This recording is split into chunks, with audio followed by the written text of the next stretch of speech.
Hello दोस्तों, स्वागत है फिर से एक बार आपका अपने इस यूट्यूब चैनल पर जिसका नाम है क्या कॉमर्स जी। देखो ये अपने यूट्यूब चैनल का नाम है। इस चैनल के माध्यम से ही हम आपको दे रहे हैं 12th कॉमर्स का पूरा फ्री कोर्स। जी हाँ, सही सुना आपने, 12th कॉमर्स का पूरा फ्री कोर्स। ये इसका लेक्चर नंबर 10 है। लेक्चर 9 हमने ऑलरेडी अपलोड कर दिया अपने इस यूट्यूब चैनल पर। अगर आपने वो नहीं देखे तो पहले वो जाकर देख लेना, ताकि आपके कॉन्सेप्ट अच्छे से क्लियर हो। चल क्या रहा है ये आपको पता चले, वरना बीच में से देखोगे तो समझेगा बट उतना नहीं समझेगा जितना समझना चाहिए था आपको। तो उस 9 वीडियोस की लिंक इस वीडियो के डिस्क्रिप्शन बॉक्स में है और बुक का भी लिंक इस वीडियो के डिस्क्रिप्शन बॉक्स में है। तो आप वहाँ से जाकर वीडियोस भी देख सकते हो और बुक भी डाउनलोड कर सकते हो। ठीक है, तो आज हम क्या पढ़ेंगे सर? देखो पिछले लेक्चर में हमने देखा था क्या, बैलेंस शीट देख ली थी हमने। बैलेंस शीट तक हम लोग आ गए थे, पहुंच गए थे। हमने अपना चैप्टर स्टार्ट किया था, कौन सा? Partnership final accounts. सबसे इम्पोर्टेंट चैप्टर है। धीरे धीरे क्यों चल रहा है? क्योंकि ये आपका बेस बनाएगा। अगले चैप्टर भी इसी पे डिपेंड रहेंगे। कुछ आइटम्स ऐसे ही रहेंगे, ठीक है, कुछ आइटम रहेंगे, कुछ बदलेंगे और जैसे जैसे होगा मैं आगे बता दूंगा आपको। ठीक है, एकदम अच्छे से सीखेंगे। ये धीरे धीरे चल रहा है, क्यों? क्योंकि ये बेस स्ट्रॉन्ग करना है, आपका फाउंडेशन मजबूत बनाना है। ठीक है, तो देखो आज हम क्या देखेंगे? आज हम देखेंगे क्या, एडिशनल इन्फॉर्मेशन, या उसको क्या बोलते हैं, एडजस्टमेंट बोलते हैं। सर एडिशनल इन्फॉर्मेशन मतलब क्या? देखो नाम में ही क्या, एडिशनल मतलब कुछ एक्स्ट्रा। जैसे मैंने आपको एक बात बताई थी, एक फाइनेंशियल ईयर करके होता है। अपना साल तो शुरू कब होता है? 1 जनवरी को, और एंड कब होता है? 31 दिसंबर को। पर फाइनेंशियल ईयर स्टार्ट कब होता है? 1 अप्रैल को, और एंड कब होता है सर? 31 मार्च को। ये ऑब्जेक्टिव में पूछा जा सकता है आपसे कि फाइनेंशियल ईयर कब स्टार्ट होगा? 1 अप्रैल को। एंड कब होगा? 31 मार्च को। या ये पूछ लेगा फाइनेंशियल ईयर कौन सा है, तो कौन सा बताओगे? 1 अप्रैल टू 31 मार्च। देखो अब ये तो पहला दिन था, यहाँ से क्या करेंगे ये लोग? बिजनेस शुरू करना स्टार्ट करेंगे। और साल जब खत्म होगा तो ये क्या करेंगे? जो जो इन्होंने बिजनेस में कमाया, जो जो खर्च हुआ इनका, ये क्या करेंगे? रिकॉर्ड करेंगे। रिकॉर्ड मतलब क्या? अकाउंटिंग करेंगे उसकी। अकाउंटिंग कैसे होती है सर? यही तो अकाउंटिंग है। साल के ईयर एंड में क्या करेंगे? वो ट्रेडिंग अकाउंट बनाएंगे, प्रॉफिट एंड लॉस अकाउंट बनाएंगे, कैपिटल या करंट अकाउंट बनाएंगे, और क्या बनाएंगे? बैलेंस शीट बनाएंगे। तो ये क्या है सर? एडिशनल इन्फॉर्मेशन मतलब क्या? देखो जो उनको पता था उन्होंने क्या करेंगे? वो लोग दे देंगे। उनको पता रहेगा वो रिकॉर्ड कर देंगे। पर क्या ऐसा हो सकता है क्या कि कुछ चीज़ें वो भूल जाए मेंशन करने के लिए, वो रिकॉर्ड ही ना करे? जैसे किसी को माल बेचा पर भूल गए कि उसको बेचा था, वो लिख के ही नहीं रखा, तो बाद में साल के आखिर में अगर याद आया अरे उसको तो माल बेचा था पर वो लिखा नहीं, तो क्या ये क्या ऐसा बोलेंगे कि अरे छोड़ अगले साल लिख लेते? नहीं, वो क्या करेंगे? उसी में एडजस्ट करेंगे। एडिशनल इन्फॉर्मेशन का मतलब क्या कि जो चीज़ें वो भूल जाते हैं बिजनेस रिकॉर्ड करना, तो उसको क्या करेंगे? रिकॉर्ड करेंगे। अपना सिस्टम डबल एंट्री सिस्टम चलता है, ये ध्यान में रखना। अपना सिस्टम कौन सा है? डबल एंट्री सिस्टम है। तो ये जो रहेगा ना एडिशनल इन्फॉर्मेशन, या इसी को क्या बोल दो? एडजस्टमेंट बोल दो। तो ये कैसे रहेगा? डबल एंट्री सिस्टम रहेगा।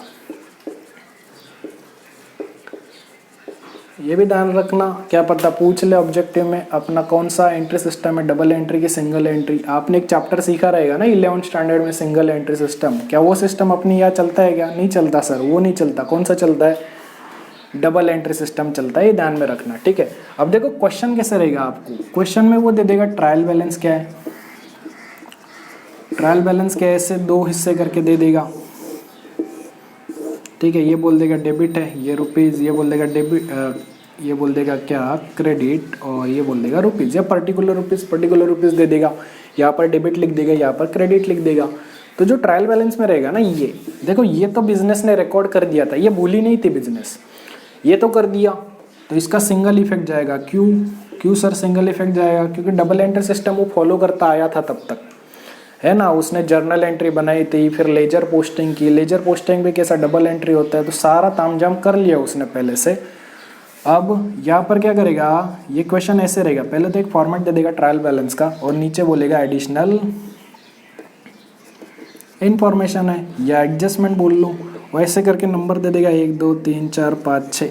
ये चीज़ें क्या बिजनेस भूल गया था रिकॉर्ड करने के लिए, तो क्या करेगा? साल के आखिरी में वो देखेगा कि मैं क्या क्या भूल चुका हूँ, क्या क्या रिकॉर्ड करना बाकी था, तो वो देखेगा कि क्या क्या था, तो उस हिसाब से क्या करेगा? वो रिकॉर्ड करेगा। अब क्या ये तो भूल गया था वो, मतलब साल में कुछ नहीं किया इसने इसके बारे में, तो क्या आप डबल एंट्री सिस्टम फॉलो करना पड़ेगा कि नहीं करना पड़ेगा? इसको हाँ सर करना पड़ेगा। इधर नहीं करना पड़ा, क्योंकि डबल एंट्री सिस्टम फॉलो करता आया था, इसलिए इसका सिंगल इफेक्ट जाएगा। और इनका तो कुछ किया ही नहीं था इसने, तो इसका क्या जाएगा, डबल इफेक्ट जाएगा।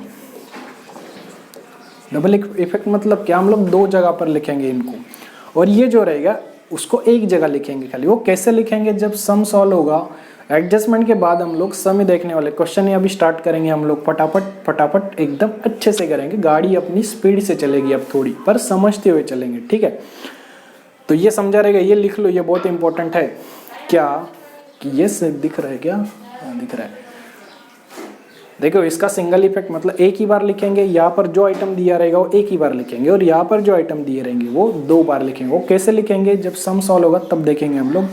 अभी हम लोग देख लेते हैं क्या एडजस्टमेंट कौन कौन सा दे सकता है आपको, ठीक है। ये भी ध्यान रखना, फाइनेंशियल ईयर कब स्टार्ट होता है, कब एंड हुआ।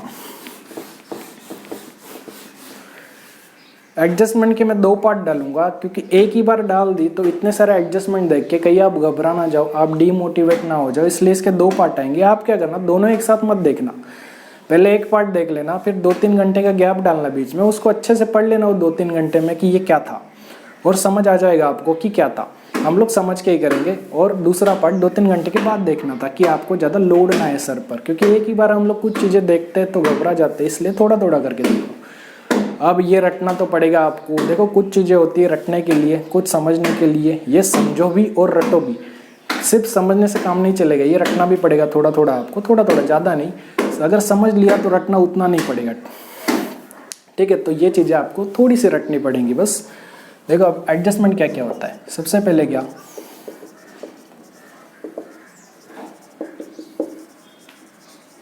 आउटस्टैंडिंग एक्सपेंसेस मतलब क्या, एक्सपेंस मतलब सर खर्च, आउटस्टैंडिंग मतलब क्या, पे करना था बट अभी तक पे नहीं किया। जैसे फॉर एग्जांपल मान लो उन्होंने भाड़े से कुछ लिया रहेगा रूम, तो उसका भाड़ा भरते रहेंगे, हाँ सर भरते रहेंगे। तो अगर वो बोल दे कि भाड़ा उसने 10 महीने का भरा है, 2 महीने का अभी तक बाकी है, अभी तक दिया नहीं, देना है बट अभी तक दिया क्या, नहीं दिया, तो 2 महीने का बाकी है, तो जो बाकी है उसको क्या बोलेंगे, आउटस्टैंडिंग एक्सपेंसेस बोलेंगे। समझे। जैसे मान लो कि कोई खर्च किया, जैसे चाय पानी का खर्च किया, तो उसके पैसे देने बाकी, अभी तक दिए नहीं, तो जो देने बाकी है उसको क्या बोलेंगे, आउटस्टैंडिंग। मतलब ऐसा खर्च जो अभी तक पे नहीं किया बट पे करना बाकी है, वो फ्यूचर में करेंगे, करना तो पड़ेगा पर अभी तक पे नहीं किया, तो उसको क्या बोलेंगे, आउटस्टैंडिंग एक्सपेंसेस। तो क्या बाद में वो पे करेगा क्या सर, हाँ सर करेगा। तो देखो अब इसके मैंने बोला था डबल इफेक्ट होता है, तो डबल इफेक्ट कैसे कैसे जाएंगे। सबसे पहले तो क्या कर लेंगे, ऐड कर लेंगे। अगर वो बोला कि रेंट भरना बाकी है, मतलब पे करना बाकी है, तो क्या कर लेंगे, रेंट में जाके ऐड कर लेंगे। अगर वो बोला कि सैलरी देनी बाकी है, तो क्या कर लेंगे, सैलरी में जाके ऐड कर लेंगे। मतलब जिसमें बोलेगा वो जो आउटस्टैंडिंग होगा वो आपको देगा कि आउटस्टैंडिंग क्या है। अगर वो बोल दे आउटस्टैंडिंग सैलरी, तो हम क्या करेंगे, सैलरी में जाके ऐड कर लेंगे। अगर वो बोल दे आउटस्टैंडिंग वेजेस, तो हम लोग वेजेस में जाके ऐड कर लेंगे। वो बोले आउटस्टैंडिंग रेंट, तो हम लोग रेंट में जाके ऐड कर लेंगे। वो बोलेगा आउटस्टैंडिंग प्रिंटिंग एंड स्टेशनरी, तो हम क्या कर लेंगे, प्रिंटिंग एंड स्टेशनरी में जाके ऐड कर लेंगे। जिसमें बोलेगा वो सीधा जाके वहाँ पर ऐड कर लेंगे। फर्स्ट इफेक्ट सिंपल है। हाँ सर क्यों ऐड करेंगे, क्योंकि देना बाकी है, देंगे तो खर्च बढ़ेगा, बढ़ेगा तो कैसे, ऐड करने से ही बढ़ेगा, लेस करने से तो कम होता है ना। दूसरा क्या आएगा सर, लायबिलिटी साइड में लिखेंगे। लायबिलिटी कहाँ पर देखा था सर, हमने देखा था सर, लायबिलिटी सोना सोना लग रहा है। जब मैंने आपको बैलेंस शीट का फॉर्मेट पढ़ाया था पिछले लेक्चर में, उसमें हमने देखा था ना, ये साइड लायबिलिटी साइड रहता है, ये साइड असेट साइड। लायबिलिटी मतलब क्या, रिस्पॉन्सिबिलिटी, मतलब बिजनेस को पे करना है चाहे कुछ भी हो जाए, तो ये भी तो पे करने ही थे उसको। हाँ सर जो भी खर्च बाकी तो पे करना ही है, मतलब रिस्पॉन्सिबिलिटी है उसकी। लायबिलिटी का मतलब क्या था, मैंने आपको बताया था, क्या था, रिस्पॉन्सिबिलिटी था। तो देखो सिंपल, आउटस्टैंडिंग कुछ भी बोले पहले क्या कर लोगे, ऐड कर लोगे उसमें जाके, दूसरा का पर लायबिलिटी साइड में लिख लोगे। वो कैसे लिखेंगे, जब सम सॉल्व होगा तब मैं आपको बताऊंगा कि कैसे लिखते हैं। फिलहाल के लिए इतना देख लो बस क्या क्या करते हैं हम लोग, ठीक है। दूसरा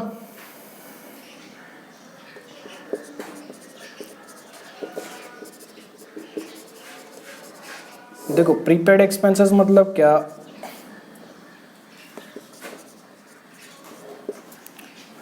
प्रीपेड मतलब क्या, देखो प्री पेड का मतलब क्या, पेड कर दिया, प्री का मतलब पहले ही कर दिया। मतलब अब देखो अब क्या होगा, रेंट भरना था 1 साल का, ये जो हम तामझाम करते हैं ना अकाउंटिंग, ये 1 साल का होता है, ये ध्यान में रखना। जो भी अकाउंटिंग होती है वो हर 1 साल में हर एक साल में की जाती है। तो हम लोग जो भी खर्च या इनकम जो हम लोग रिकॉर्ड करते हैं वो एक साल की करते हैं। जो भी एक्स्ट्रा दी रहेगी या जो एक्स्ट्रा मिली रहेगी वो अगले साल हम लोग एडजस्ट कर देते हैं उसमें।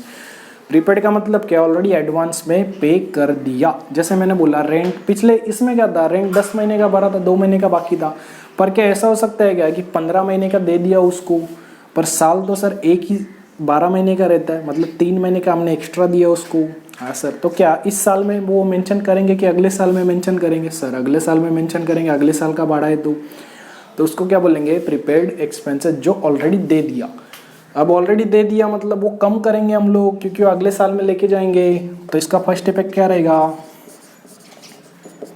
देखो लेस कर लेंगे। अगर वो बोला कि प्रीपेड रेंट तो हम क्या करेंगे, रेंट में जाके से लेस कर देंगे। वो बोलेगा प्रीपेड प्रिंटिंग एंड स्टेशनरी तो हम क्या करेंगे, उसमें से जाके लेस कर देंगे, मतलब जिसमें से बोलेगा उसमें से जाके लेस कर देंगे। प्रीपेड या एडवांस भी बोल सकता है। तो एडवांस का मतलब भी क्या होता है, प्रीपेड मतलब ऑलरेडी पे कर चुका है एडवांस में। और सर सेकेंड इफेक्ट क्या आएगा फिर,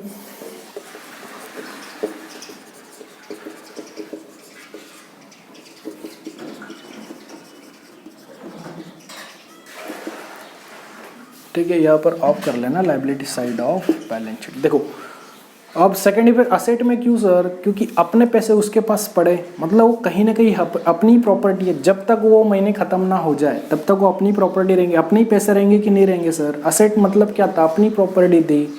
तो दूसरा इफेक्ट कहा जाएगा असेट साइड पे। देखो ये दोनों उल्टे एक दूसरे के, आउटस्टैंडिंग बोला तो ऐड कर लेंगे, प्रीपेड बोला तो लेस कर लेंगे, और आउटस्टैंडिंग बोला तो लायबिलिटी साइड में लिख लेंगे और प्रीपेड बोला तो असेट साइड में लिख लेंगे। है ना, इजी सिंपल। एक कर लिया तो दूसरा उसका उल्टा है।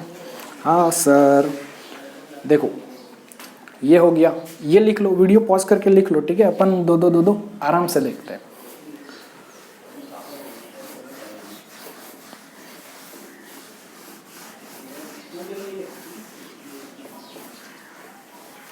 देखो अब हमने देखा था खर्च, अब इनकम देख लेते। इनकम का क्या होगा, आउटस्टैंडिंग इनकम, या इसी को क्या बोलेंगे हम लोग,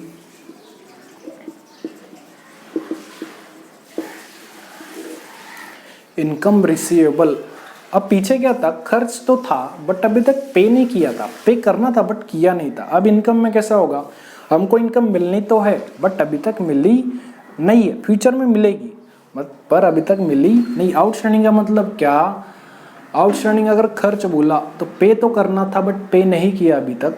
और इनकम का मतलब क्या, इनकम मिलनी तो थी हमको बट अभी तक मिली नहीं, वो फ्यूचर में मिलेगी हमको बट अभी तक नहीं मिली हमको, रिसीव नहीं हुई, इसीलिए क्या बोलते हैं, रिसीवेबल बोलते हैं, मतलब रिसीव होना अभी तक बाकी है। तो सर फर्स्ट इफेक्ट क्या ऐड ही लिखेंगे क्या सर, बिल्कुल ऐड ही लिखेंगे। क्यों, क्योंकि मिली नहीं, मिलती तो ऐड हो जाती, बढ़ जाती ना इनकम, कम तो होती नहीं थी, तो मिलेगी तो बढ़ेगी, इसलिए फर्स्ट इफेक्ट ऐड है। सेकेंड इफेक्ट क्या सर, सेकेंड इफेक्ट क्या लायबिलिटी रहेगा, नहीं, यहाँ पर क्या हो जाएगा,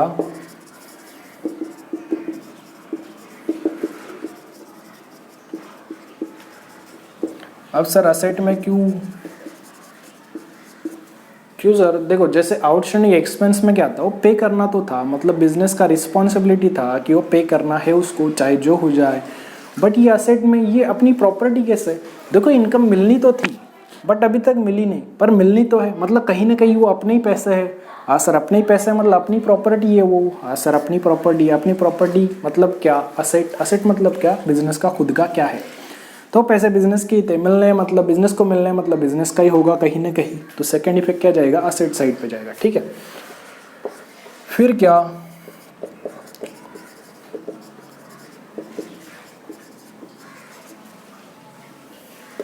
या इसी को क्या बोल लो, इनकम रिसीव इन,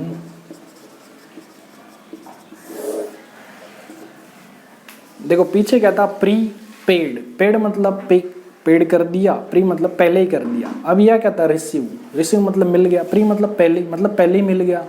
तो पहले ही मिल गया मतलब क्या, उसने अगले साल का अभी दे दिया कि नहीं दे दिया। हाँ सर, तो अगले साल में क्या करेंगे, अगले साल का क्या करते हैं हम लोग, यहाँ से लेस करते हैं। क्यों सर लेस करते हैं, क्योंकि अगले साल लेके जाएंगे हम लोग, अगले साल में मेंशन करेंगे, तो यहाँ से निकालना पड़ेगा उसको, है ना। इस साल से निकाल लेंगे, अगले साल में डाल देंगे, यहाँ से निकालेंगे मतलब क्या, लेस करेंगे सर। हाँ और सेकंड इफेक्ट सर, सेकंड का जाएगा लाइबिलिटी साइड में, लाइबिलिटी साइड ऑफ, लाइबिलिटी मतलब मैंने बताया था क्या, रिस्पॉन्सिबिलिटी होती है। हाँ सर, अब रिस्पॉन्सिबिलिटी लाइबिलिटी मतलब क्या, देखो किसी ने हमको इनकम दे दी ऑलरेडी, तो ये अपनी रिस्पॉन्सिबिलिटी है कि नहीं को उसको अगले साल तक संभाल के रखना। अगर किसी ने हमको दे दिए पैसे तो क्या हम बोलेंगे अरे खर्च हो गए वापस दे दे, हमको नहीं पता तूने काय को दिए, ऐसे बोल सकते हैं कि बिजनेस नहीं बोल सकता। उसने अगर ऑलरेडी दे दी हमको, हमारे भरोसे पर दी ना उसने कि हाँ भाई हम लोग पहले से ही दे देते हैं, आप रख लेना, क्या पता कल को पैसे ना हो, तो संभाल के रखना क्या अपनी रिस्पॉन्सिबिलिटी है कि नहीं है सर। तो इसलिए ये कहाँ पर जाएगा, लाइबिलिटी साइड में जाएगा। ठीक है, ये ज़रा ध्यान रखना। पीछे हमने दो देखे थे वो एक्सपेंसेस थे, ये क्या है, इनकम है। ठीक है, अब एक बात और देख लो, आउटस्टैंडिंग को क्या क्या बोलते हैं हम लोग। आउटस्टैंडिंग का दूसरा नाम क्या है, देखो आउटस्टैंडिंग को ही हम लोग बोलते हैं एक्रूड। एक्रूड का मतलब भी क्या, मिलना बाकी है या देना बाकी है, बाकी अभी तक मिला या दिया नहीं है, या इसी को क्या बोलेंगे, ड्यू बोलेंगे। ड्यू का मतलब भी क्या, आउटस्टैंडिंग ही होता है, या इसी को क्या बोलेंगे, पेएबल, या इसी को क्या बोलेंगे, रिसीवेबल। पेएबल मतलब क्या सर, पेएबल मतलब पे करना बाकी है अभी तक किया नहीं। रिसीवेबल मतलब रिसीव होना बाकी है बट अभी तक मिला नहीं हमको, तो ये जरा ध्यान में रखना। ठीक है, ये आउटस्टैंडिंग, मान लो यहाँ पर आउटस्टैंडिंग ना दे और यहाँ पर दे दे कि क्या दे दे, वो बोलेगा कि एक्रूड बोल दे, तो आपको ये समझ जाना चाहिए एक्रूड बोले या कुछ भी बोले, अगर इनमें से कुछ बोलेगा उसका मतलब क्या रहेगा, आउटस्टैंडिंग। ये जरा ध्यान में, ये लिख लो कहीं पर। ठीक है, और इनको अच्छे से पढ़ लेना आप। ठीक है, ये चार हो गए, पॉज करके लिख लो, मैं मिटा दूँ ये।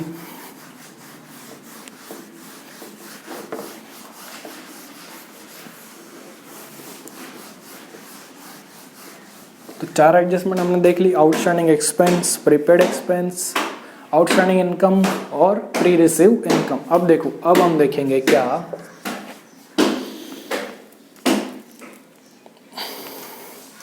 हम लोग देखेंगे अगला क्या, डेप्रिसिएशन। डेप्रिसिएशन मतलब क्या सर, डेप्रिसिएशन किस में, फिक्स असेट में।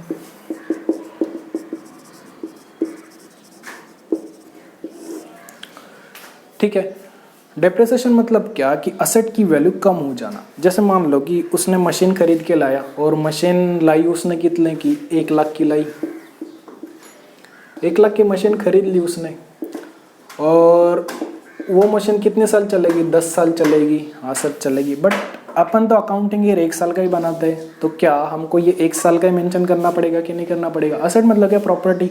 क्या हर साल इसकी कीमत कम होती जाएगी कि नहीं होती जाएगी। जैसे आप मोबाइल फ़ोन लेते हो नया, 2-3 महीना यूज़ करते हो, बाद में मार्केट में बेचने जाओ तो क्या उसकी कीमत कम होती है कि नहीं होती, कि उतने ही पैसे मिलते हैं आपको, सर कम मिलते हैं हमको। डेप्रिसिएशन का मतलब क्या है, जो भी आपने लिया है लॉन्ग टर्म के लिए, लंबे समय तक के लिए, तो उसकी कीमत धीरे धीरे कम होती जाती है, उसी को क्या बोलते हैं, डेप्रिसिएशन। ठीक है, मतलब reduction in the value of fixed asset. Reduction मतलब कम होना, decrease in the value of fixed asset. तो जैसे जैसे साल आगे बढ़ेंगे वैसे वैसे उस मशीन की कीमत कम होती जाएगी। क्यों सर, क्योंकि उसको यूज़ करेंगे तो पुरानी पुरानी होती जाएगी। हाँ सर, तो उसको क्या बोलेंगे, डेप्रिसिएशन। तो फर्स्ट इफेक्ट समझ गया सर हमको, क्या वैल्यू कम होगी। कम होगी मतलब क्या, कम कम होती जाएगी। तो क्या ये अपना नुकसान है कि नहीं है सर, नुकसान ही है ना, खर्च है ना ये अपना। तो सेकंड इफेक्ट क्या करेंगे, हम लोग लिखेंगे प्रॉफिट एंड लॉस अकाउंट में। कौन सा साइड सर, ये अपना नुकसान है तो डेबिट में आएगा, क्रेडिट में। जैसे मैंने बताया था profit and loss nominal account होता है, डेबिट में खर्च लिखते हैं, क्रेडिट में इनकम लिखते हैं। तो कौन सा साइड लिखेंगे सर, डेबिट साइड में लिखेंगे हम लोग। जैसे फर्नीचर लिया, तो फर्नीचर भी साल जैसे जैसे बीतते वैसे वैसे खराब होता जाता है ना। अच्छा क्वालिटी का लोगे जरा ज़्यादा साल चलेगा, बट कभी ना कभी तो खराब होगा वो, तो उसकी कीमत कम होगी कि नहीं होगी, जैसे जैसे समय आगे बढ़ेगा हाँ सर होगी। उसी को क्या बोल रहे हैं, डेप्रिसिएशन का सीधा सीधा मतलब है कि जो आपने मशीन ली या जो असेट लिया या जो फिक्स असेट लिया आपने, जो लंबे समय तक लिया, उसकी समय के साथ कीमत कम होती जाती है, उसको बोलते हैं डेप्रिसिएशन हम लोग।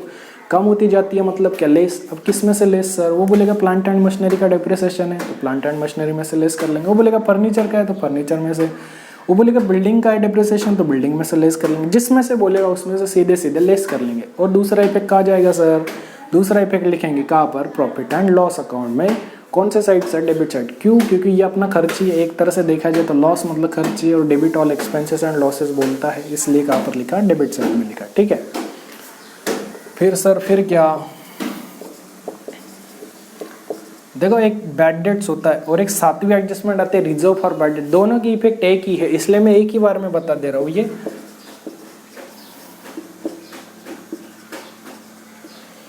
इसको ऐसे भी बोलते हैं बैड एंड डाउटफुल डेब्ट्स या बैड डेब्ट्स, या इसी को क्या बोल लो, आरडीडी, इसको न्यू आरडीडी भी बोलते हैं। ठीक है, ये ध्यान में रखना। अब ये होता क्या है, देखो बैड डेट मैंने बताया था प्रॉफिट एंड लॉस में, अगर मान लो किसी को उधारी में माल बेचा, अगर उसने पैसे नहीं दिए, उस उधारी में माल बेचा और वो बोला कि 2 महीने बाद दे दूंगा, और 2 महीने बाद मान लो भाग गया, गायब हो गया, तो क्या बिजनेस का लॉस हुआ कि नहीं हुआ, हाँ सर हुआ। तो बैड डेट से क्या बैड डेट बढ़ेगा सर, मतलब क्या, देखो बैड डेट पहले था, पहले मान लो 2 कस्टमर ने चूना लगा दिया बिजनेस को, और फ्यूचर में मान लो 2 कस्टमर ने और लगा दिया, तो क्या लॉस बढ़ा कि कम हुआ सर, सर लॉस बढ़ा। यहाँ पर पहले 2 ने चूना लगाया, अभी और 2 ने चूना लगाया, तो क्या होगा, ये ऐड होगा। कहाँ पर ऐड होगा सर, ऐड होगा मतलब क्या, लॉस बढ़ेगा।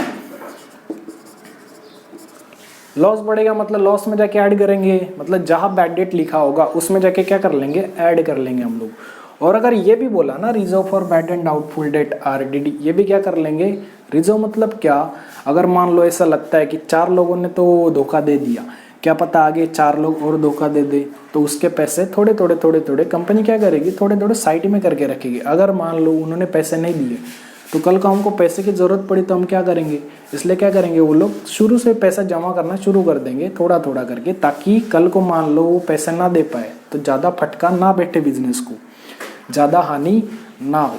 तो उसको क्या बोलते हैं, रिजर्व करना, मतलब जमा करके रखना। जैसे हम लोग भी करते हैं ना, हमको कभी शॉपिंग करना फ्यूचर में, तो क्या हम लोग क्या फ्यूचर में जमा कर देंगे, नहीं, हम लोग आज से शुरू करते थोड़ा थोड़ा जमा करने के लिए, कि भविष्य में हमको ये खरीदना है तो आज से पैसे जमा करेंगे, तो कैसे बाद में फ्यूचर में लोड नहीं आएगा हम पर। हाँ सर, उसी को क्या बोलते हैं, रिजर्व। तो कंपनी भी ऐसे, बिजनेस भी ऐसे कर सकता है। क्या, अगर लगता है कि वो कस्टमर धोखा दे सकता है, फ्रॉड हो सकता है, तो क्या करेगा, वो शुरू शुरू में थोड़ा थोड़ा पैसा जमा करता रहेगा, ताकि कल को वो धोखा दे दे तो ज़्यादा पैसों का नुकसान, मतलब वो तो पैसे देगा ही नहीं, तो बिजनेस के पास भी पैसे नहीं रहेंगे अगर उसने नहीं दिए। अगर वो उसी पे डिपेंड रहे बिजनेस और वो मुकर जाए पैसे देने से, तो क्या नुकसान हो सकता है कि नहीं। तो बिजनेस क्या करेगा, थोड़ा थोड़ा पैसा जमा करेगा। अगर कल को पैसे देने से मना भी कर दे तो कंपनी के पास थोड़ा पैसा तो रहेगा, है ना, बिजनेस करने के लिए। तो उसको क्या बोलते हैं, रिजर्व। बात तो एक ही है। इससे क्या लॉस तो बढ़ता है, तो लॉस बढ़ेगा तो क्या बैड डेट में ऐड करेंगे। और दूसरा,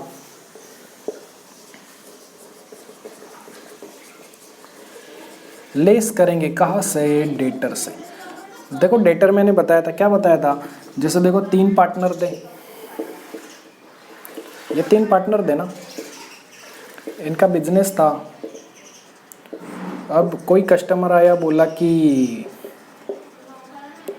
मुझको उधारी में माल बेच दो, मैं कल को पैसे दे दूंगा। अगर इसने नहीं दिए तो क्या होगा, नहीं दिए मतलब इसकी गारंटी खत्म हो गई। अब क्या बिजनेस पार्टनर क्या इसको मांगेंगे क्या इससे पैसे, नहीं, क्योंकि इनको पता है कि ये देने वाला तो है नहीं। तो क्या ये कस्टमर कम हो जाएगी, नहीं हो जाएगा इनके लिस्ट से।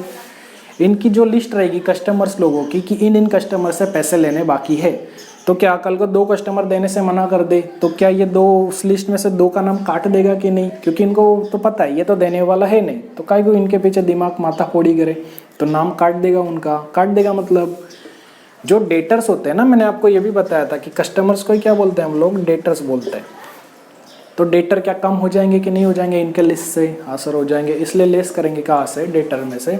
और लॉस बढ़ जाएगा इनके वजह से, क्योंकि इन्होंने पैसे नहीं दिए, डुबा दिए पैसे, तो इसमें ऐड कर लेंगे, इसमें लेस कर लेंगे। भले बैड डेट बोले या रिजर्व फॉर बैड डेट या आरडीडी बोले, कुछ भी बोले, बैड डेट के रिलेटेड कुछ भी बोले, सीधा सीधा क्या करना है हमको, बैड डेट में जाके ऐड कर लो, डेटर में जाके लेस कर लो। ठीक है, ये तो देखो ये पॉज करके लिख लो आप। अब अगला लेते हैं।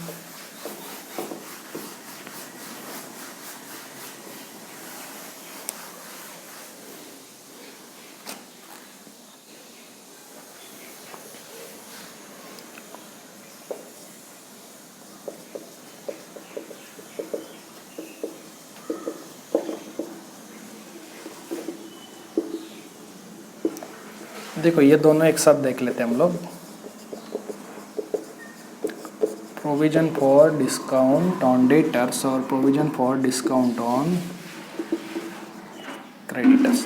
इसी प्रोविजन को रिजर्व भी बोलते हैं, ठीक है। जैसे हमने अभी देखा था ना, reserve for bad and doubtful debt RDD, वैसे reserve for discount on debtors या क्या बोल लो provision for discount on debtors, या इसी को क्या बोल लो, ये दोनों अलग अलग है, ठीक है। एक डेटर का एक क्रेडिटर का। देखो फर्स्ट इफेक्ट तो एकदम सिंपल है। क्या सर कैसे वो तो बताओ।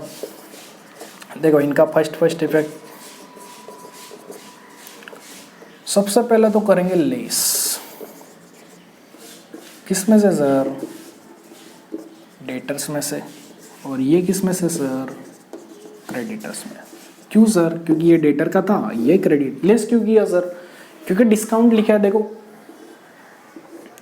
अगर आप मार्केट में सामान लेने जाओ और आपको कोई डिस्काउंट दे दे, मान लो 100 रुपये का सामान आप लेने गए और आपको 10 रुपये का डिस्काउंट दे दे, तो आप क्या उसको 110 रुपये दोगे कि 90 रुपये दोगे? सर क्या बात कर रहे हो, 100 का है अगर सामान, 10 का डिस्काउंट दिया तो 90 ही देंगे, 110 क्यों दें? हम पागल थोड़ी है। तो डिस्काउंट से क्या कीमत कम होती है कि नहीं होती? होती है सर। तो यहाँ पर डिस्काउंट किसको दिया? डेटर मतलब कौन? कस्टमर। कस्टमर को डिस्काउंट दिया तो क्या कस्टमर कहीं ना कहीं कम पैसे देगा कि नहीं देगा? हाँ सर देगा। तो उसमें से क्या कर लेंगे? लेस कर लेंगे। और ये क्या है? सप्लायर। क्रेडिटर मतलब कौन? सप्लायर। जिससे पार्टनर लोग कच्चा माल खरीदते थे, कच्चा मतलब रॉ मटेरियल खरीदते थे, जैसे नारियल खरीदे थे ना इन्होंने, तो वो क्या हो गया? इनके लिए क्रेडिटर हो गया। क्या उसने डिस्काउंट दिया तो क्या कम पैसे पे करने पड़ेंगे कि नहीं इसको? हाँ सर करने पड़ेंगे। सीधा सीधा मतलब डिस्काउंट मतलब क्या कि पैसे कम होंगे। अब यहाँ पर डेटर का था इसलिए डेटर में से कम कर दिए, यहाँ पर क्रेडिटर था इसलिए क्रेडिटर में से कम कर दिए। हाँ सर इतना समझा। सर सेकेंड इफेक्ट क्या? और इसका सेकेंड इफेक्ट क्या? देखो इसका सेकेंड इफेक्ट जाएगा प्रॉफिट एंड लॉस अकाउंट में और इसका भी जाएगा प्रॉफिट एंड लॉस अकाउंट में। अब सर कौन सा साइड? डेबिट साइड की क्रेडिट साइड, ये भी बता दो। 2 साइड होता है वहाँ पर। हाँ सर 2 साइड होता है। देखो ये कस्टमर था, मतलब कस्टमर को पार्टनर लोग देंगे डिस्काउंट। हाँ सर हम लोग ही तो, बिजनेस ही तो देगा कस्टमर को डिस्काउंट। तो क्या बिजनेस का थोड़ा नुकसान है कि नहीं? थोड़ा खर्च है कि नहीं बिजनेस का? हाँ सर है। अगर कस्टमर को दिया तो कस्टमर इनको कम पैसे देगा, मतलब कहीं ना कहीं नुकसान है। नुकसान कहाँ पर लिखते हैं हम लोग? डेबिट साइड में। और ये सप्लायर था क्रेडिटर, जिनसे पार्टनर ने नारियल खरीदे थे। मान लो वो नारियल में डिस्काउंट दे दे तो क्या पार्टनर का फायदा हो जाएगा कि नहीं? ये लोग कम पैसे देंगे कि नहीं उसको? हाँ सब देंगे। फायदा हो गया तो कहाँ पर लिखेंगे हम लोग? क्रेडिट साइड में लिखेंगे। हाँ सर तो समझा। डिस्काउंट रहेगा तो दोनों में से उड़ा देंगे, जिसमें से बोलेगा उसमें से माइनस कर देंगे। और दूसरा क्या? अगर कस्टमर को डिस्काउंट दिया तो बिजनेस का नुकसान होगा थोड़ा बहुत, तो डेबिट साइड में लिख लेंगे प्रॉफिट एंड लॉस के। और क्रेडिटर ने अगर इनको डिस्काउंट दिया पार्टनर लोगों को, तो पार्टनर का तो फायदा हो गया, बल्ले बल्ले हो गया, दिल गार्डन हो गया। तो प्रॉफिट एंड लॉस के कौन से? क्रेडिट साइड में लिख लेंगे। जी सर ये समझ गया हमको। अब आगे ठीक है, वीडियो पॉज करके लिख लिया करो, ठीक है, नहीं तो वीडियो थोड़ा लंबा हो जाएगा तो आपको भी बोरिंग लगेगा वो।